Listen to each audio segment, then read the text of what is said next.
coping, or addiction? Let's talk about porn. What if the screen you're turning to for release is actually the wall between you and your wife? The negative impact of pornography on your marriage is deeper than most men think.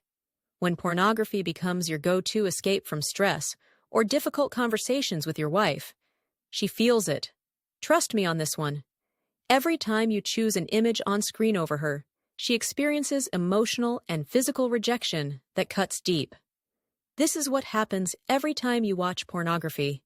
Your brain is rewiring itself to associate arousal with images on the screen instead of the warmth and connection that comes from being with your wife. Not just physically, but emotionally too, while your wife is craving something you can't get from a screen, to feel wanted, touched, and chosen by you. She doesn't just want sex, she wants to feel desired by you.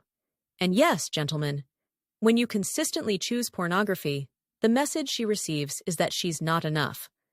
The path back is to start with small steps of genuine connection. Put down the phone, make eye contact, learn ways to reconnect with your wife that can build the intimacy you both crave. Your marriage deserves the kind of intimacy no screen can provide, the kind that comes from presence, touch, and emotional safety.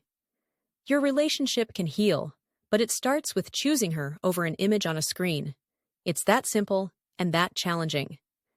If you're ready to rebuild the connection that's missing, DM me clarity, and I'll send you my free guide, the Reconnection Roadmap.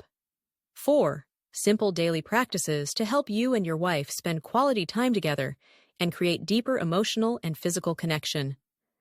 And if you want to go deeper, I'll invite you to book a free clarity call, where we can talk about where the disconnection really began and how to bring the intimacy back, for real.